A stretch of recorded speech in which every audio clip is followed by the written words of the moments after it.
자, 함수가 증가 또는 감소하기 위한 조건에 대한 예제가 준비된 게 하나 더 남아있어요.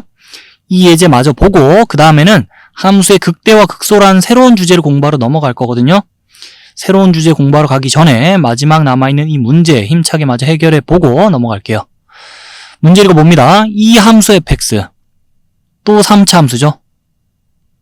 이 함수가 이 주어진 구간에서 감소하도록 하는 실수 a의 값의 범위를 생각해 보자는데, 자, 그러면 이 상수함수가 아닌 다항함수가 이 구간에서 감소하도록 생각하자는 거는 이 구간에 속하는 모든 x에 대하여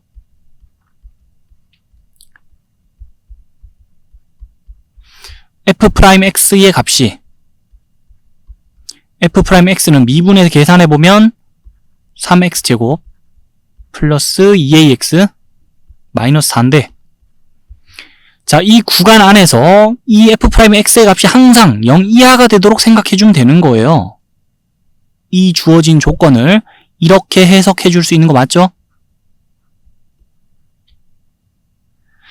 자, 이제 이 식만 보고 문제를 끝까지 풀어나가면 됩니다.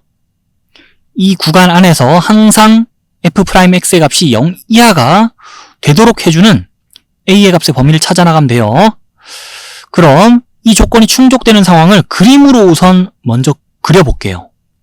이 조건이 충족되자면은 이 2차 함수의 그래프 아래로 볼록한 포물선이 x축과 일단 만나야 됩니다. 근데 자, x축을 먼저 그리자면 이렇게 이 포물선은 이 함수의 그래프입니다.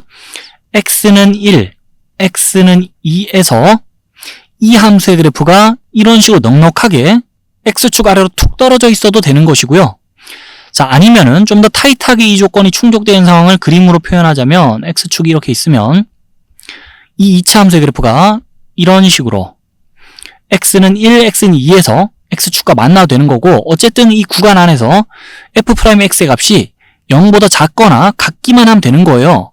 근데 그림으로 자, 이 조건이 충족되는 상황을 계속 그림을 그려나가자면 여러 가지 그림이 나올 수 있습니다. 예를 들어 이 함수의 그래프가 x는 1에서 x축과 만나고 x는 2에선 이 함수의 그래프가 x축 아래로 떨어져 있다거나 그런 그림을 그릴 수도 있는 거고, 그래서 이 조건이 충족되는 상황을 그림으로 계속 그려나가기보다는 바로 식을 세워주는 게 좋을 것 같아요.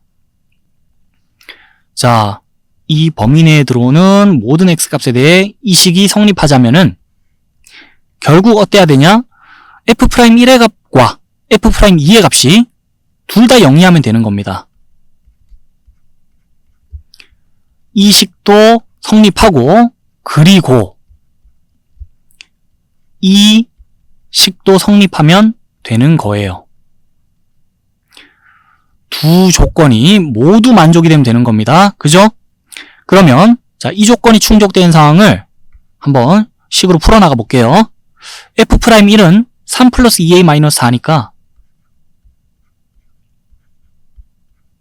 이 값이 0 이하이자면은 자, 2a가 1 이하, 즉 a가 2분의 1 이하이면 되는 것이고, 그 다음에 이 조건도 식으로 풀어나가자면은 f'2는 12 플러스 4a-4입니다.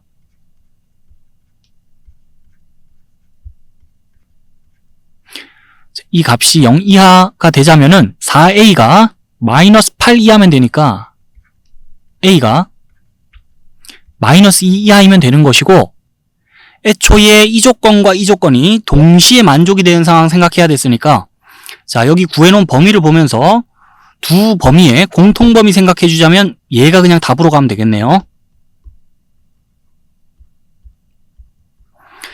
그래서 함수의 증가와 감소에 대해서 공부했던 내용을 가지고 자, 문제를 읽어준 다음에 조건 해석해서 여기까지 식 세웠다면은 그 다음부터는 또 2차 함수 또는 2차 부등식에 대한 이해를 바탕으로 자, 식 세워서 답을 구해봤는데, 이런 상황이 자주 벌어질 수밖에 없는 게 도함수의 활용 파트에서 제일 자주 보게 되는 함수가 3차 함수다 보니까 3차 함수 미분하면 2차 함수 나오고, 그러다 보니 우리는 2차 함수 또 2차 부등식에 대한 이해를 바탕으로 그림을 그리거나 뭐 식을 세워나가야 되는 상황이 자주 펼쳐질 수밖에 없어요.